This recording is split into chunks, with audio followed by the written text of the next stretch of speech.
마태복음 1장 24절에서 25절 말씀을 다 같이 보겠습니다.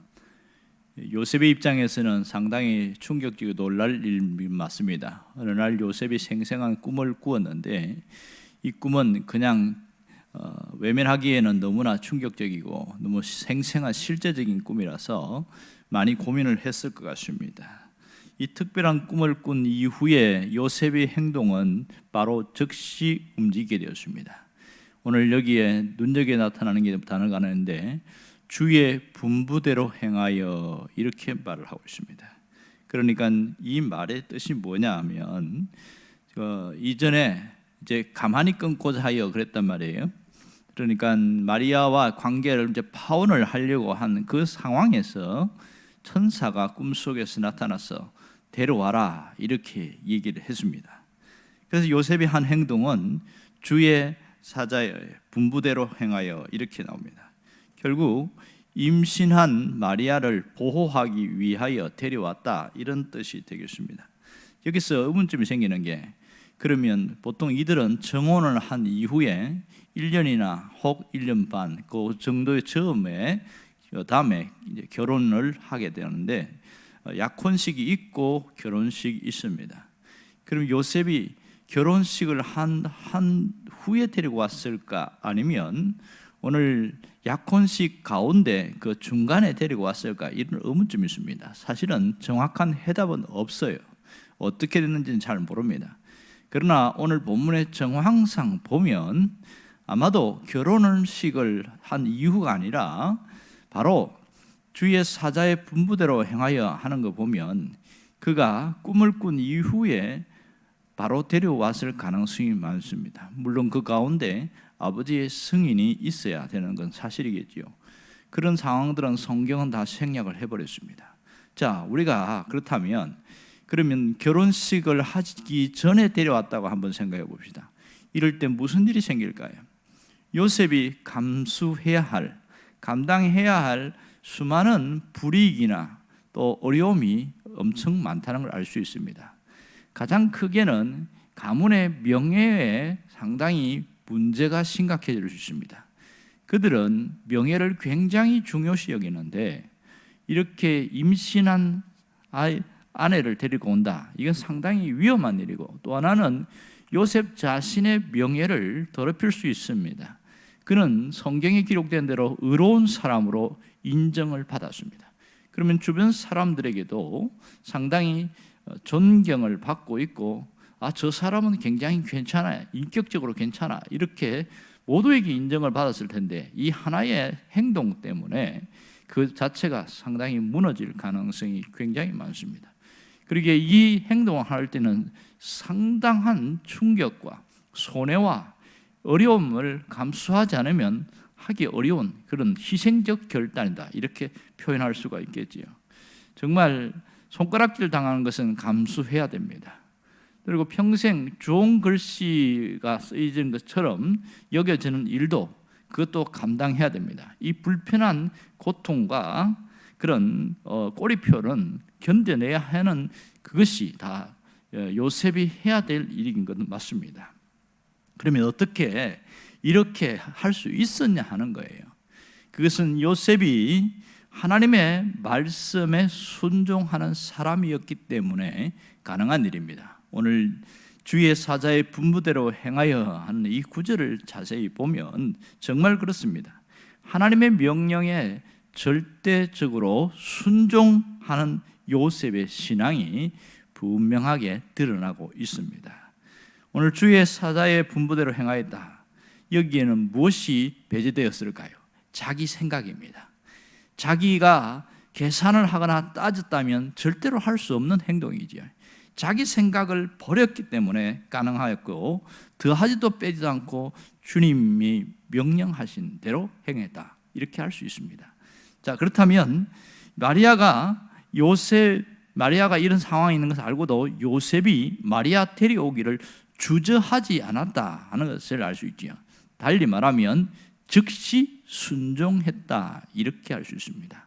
즉시 순종한 이후에 모든 이 수군거림과 비난의 모든 것은 다 요셉이 감수하고 자신이 방패막이가 되었다는 것은 알 수가 있습니다. 또 하나는 아들을 낳기까지 동침하지 아니했다, 이렇게 이야기합니다. 정식 결혼을 하고서도 1년 동안 함께 잠자를 하지 않았다는 것은 요셉의 신앙적 결단, 신앙적 행동이 여기서 잘 드러나고 있습니다. 또 세 번째는 태어난 아이의 이름을 예수라고 이름을 지었다. 성경은 그렇게 말합니다. 이 말은 꿈에서 천사가 말한 대로 그대로 했다는 건데, 보통 언제 이름을 지었냐면 아이가 태어난 이후에 8일 만에 할례 의식을 행합니다. 할례 의식이 끝난 이후에 아이에게 이름을 지어줍니다. 아마도 요셉은 천사의 분부대로 예수라는 이름을 지었을 가능성이 굉장히 높습니다. 이것은 뭘 얘기하고 있지요? 그는 끝까지 순종했다, 이것을 알 수 있죠. 끝까지. 오늘 이 부분에서 우리가 배워야 될 핵심 메시지가 있습니다. 그것이 뭐냐면 진정한 순종이 무엇인가, 이것을 우리에게 알려주고 있습니다. 진정한 순종. 오늘 고결한 순종의 롤 모델을 요셉을 통해서 한번 보아라, 그걸 얘기하고 있는 것이죠. 하나님의 명령을 따르면서 자신의 생각과 자신의 의지가 개입되지 아니하고 온전한 순종의 모습을 보인 요셉을 보라는 겁니다. 그러니까 뭘 했냐면 내 머리로 이해되었거나 또 계산을 해서 이익이 되었거나 그런 것이 없이 그냥 주님이 원하면 전적으로 순종하는 사람이 바로 요셉이었다는 것을 알 수가 있습니다. 그러므로 요셉의 순종은 우리 신앙인들이 하나님의 말씀 앞에서 어떻게 행동해야 되는지, 어떤 모습을 보여야 되는지를 너무 잘 보여주고 있습니다. 진정한 순종은 바로 요셉처럼 하는 거다, 이것을 우리에게 얘기하고 있는 겁니다. 그런데 우리가 현실을 가만히 봅시다. 하나님의 말씀 앞에 우리는 어떤 모습으로 살아가고 있습니까? 지금 수많은 사람들이 말씀에 대해서 어떤 태도를 취하고 있느냐 하는 겁니다. 기독교인들은 순종에 대해서는 너무너무 잘 들었고 너무 잘 알고 있습니다. 진정한 그 순종이 그러면 삶 속에 얼마나 나타나고 있느냐, 여기에서는 상당한 의문점이 생길 수밖에 없습니다. 뭔가 불이익이 생기거나 자기가 손해가 오면 아무리 하나님이 말씀해도 순종하지 않는 사람들이 더 많습니다. 천사가 직접 요셉에게 나타난 것처럼 그렇게 해도 내게 손해가 온다 그러면 순종하지 않는 사람들이 의외로 참 많을 겁니다. 그러니까 이렇게 얘기를 하고 있어요. 어떤 분이 그러는데 말씀대로 지키지 않고 퓨전 요리하듯이 그렇게 살아가는 사람 너무 많다, 이런 얘기합니다. 퓨전 요리가 뭐냐면 섞어서 새로운 것을 만들어내는 것을 퓨전 요리라고 그러는데, 그러니까 하나님의 말씀에 자기 생각을 섞어서 그렇게 해서 살아가고 있는 사람들이 상당히 많다, 이런 얘기를 하고 있습니다. 이것은 성경이 원하는 그런 삶의 모습은 아닌 거죠. 현실적인 상황과 내 형편과 그 처지에 따라서 순종할 것인지 말 것인지 그것을 결정하는 경우가 굉장히 많더라는 거죠. 또 말씀을 들을 때도 듣고 싶은 것만 듣고 듣기 싫은 것은 귀 막아버리는 그런 일들이 허다하게 드러나고 있더라. 이것이 우리의 실정입니다. 우리가 신앙생활하면서 가장 먼저 배우는 것은 두 종류죠. 하나는 믿음이라는 것이고 또 하나는 순종이라는 것입니다. 그런데 가장 잘 안 되는 게 뭐냐면 순종이에요. 순종만큼은 왜 이렇게 배우기가 어려운지 마지막까지 순종을 잘 못 배우고 하는 경우가 굉장히 많습니다. 오늘 하나님 우리에게 원하는 것이 무엇일까요? 정말 하나님이 요셉을 보라는 겁니다. 요셉을 통해서 순종이 뭔지를 한번 정리해보고 다시 돌아보고 어떻게 해야 될지를 결단하는 겁니다. 정말로 순종은 신앙생활의 최고의 정점에 있다고 할 수 있습니다. 신앙의 최고봉이 순종입니다. 순종은 신앙의 꽃이요 신앙의 열매입니다. 그러므로 순종이 없는 신앙은 빈 껍데기라고 할 수 있습니다. 순종이 없는 신앙은 속빈 강정과 같습니다. 그러나 순종하는 사람은 꽉 찬 열매와 같습니다. 정말 순종하는 사람은 지혜로운 사람이라고 할 수 있겠지요. 성경에 보면 순종이 얼마나 중요한지를 산상수훈에서 예수님이 자세하게 이야기합니다. 마태복음 5장부터 7장까지가 산상수훈의 내용인데 맨 마지막 비유가 뭐냐면 집 짓는 비유입니다. 그러면서 반석 위에 집을 짓는 사람을 지혜로운 자다 이렇게 이야기를 합니다. 모래 위에 집을 짓는 사람은 어리석은 자다. 아무리 돈을 들이고 아무리 애를 써도 그것은 어리석은 짓이다 이렇게 이야기합니다. 뭘 얘기하냐면 말씀이 이끄는 대로 하나님이 원하는 대로 그렇게 순종을 하는 자가 지혜로운 자라는 것을 보여주고 있습니다. 오늘 정말로 순종이 뭐냐 이걸 배워야 됩니다. 순종은 평생 동안 배워나가야 될 신앙의 원리요 성품의 원리입니다. 순종은 시키는 대로 하는 것이 순종입니다. 정말 할 수 없는 상황에도 시키는 대로 하는 것이 진정한 순종의 모습인 것을 잊지 않아야 됩니다. 오늘 주님은 우리가 다 준비해놓고 내가 전혀 할 수 없는 불가능한 것을 순종하라고 하진 않습니다. 그 사람의 분량과 믿음과 거기에 맞도록 하나님이 순종을 원하고 있다는 사실을 놓치지 않기를 원합니다. 어떤 분이 두 가지로 분류했어요. 순종도 두 종류인데 헬라식 순종이 있고 히브리식 순종이 있다 이렇게 이야기합니다. 헬라식 순종은 자기가 생각을 해보고 순종하는 겁니다. 이건 내가 해도 될까? 이거 하면 안 될까? 고민을 해보고 순종한다는 거예요. 히브리식 순종은 거꾸로 합니다. 먼저 순종하고 그 다음 생각한다 그렇게 이야기합니다. 성경이 말하는 순종은 히브리식 순종이다 이렇게 이야기합니다.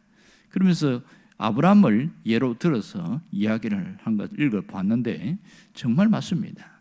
성경은 내 생각과 내 판단을 먼저 넣지 않고 주님이 원하는 대로 먼저 순종한 다음에 그 다음에 돌아보라는 거죠. 여러분 정말 순종을 하려고 하면 뭘 해야 되냐면 내 생각을 내려놓아야 됩니다. 내 고집을 버려야 됩니다. 그래야 진정한 순종이 있고 하나님의 역사가 나타납니다. 그런 사람 하나 있지요. 구약에 보면 나만 장군 같은 경우에 자기가 갖고 있는 심각한 문제를 해결하기 위해서 유대 땅으로 왔습니다. 그런데 엘리사가 뭐라고 하죠? 요단강 7번 들어갔다 나오면 됩니다. 이렇게 또 종을 시켜서 그렇게 얘기합니다. 그러니까 나만이 화를 벌컥 내면서 굉장히 기분 나빠합니다.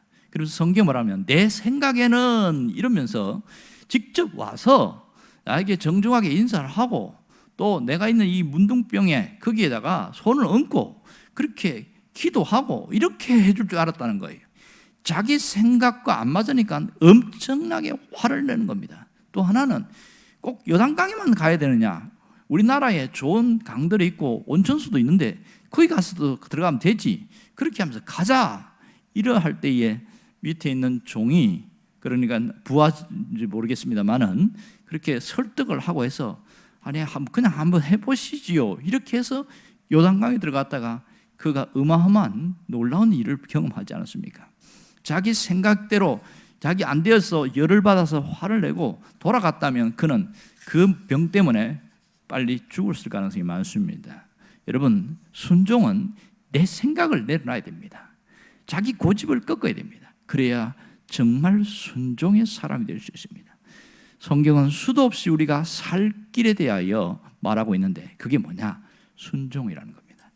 그런데 신앙생활에서 정말 신앙이 좋은 사람은 하나님이 말씀하신 일에는 무조건 순종하려고 합니다. 이게 정말 좋은 신앙이에요. 순종은 그래서 평생 배워나가야 됩니다. 내 생각이 들어가지 않고 무조건 순종할 때에 놀라운 하나님의 역사가 있습니다. 오늘 우리가 그러면 어떤 결심을 해야 됩니까? 즉시 순종하고 끝까지 순종하자. 이러한 마음의 결단을 하기를 바랍니다. 순종은 즉시 하는 겁니다. 고민하고 하는 것이 아니라 그리고 순종은 하다가 그만두는 게 아니라 끝까지 순종을 하는 것이 진짜 하나님이 원하는 겁니다. 이러한 일이 일어날 때 정말 하나님의 역사는 우리 삶에 놀랍게 나타납니다. 하나님의 기적은 우리 삶에 끊임없이 나타나게 되어집니다.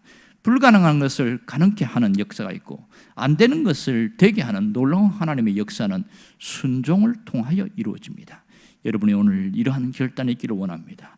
끝까지 순종하고 즉시 순종하는 사람이 되겠다는 그런 결단으로 살아갈 수 있기를 주의 이름으로 축원합니다. 기도하겠습니다.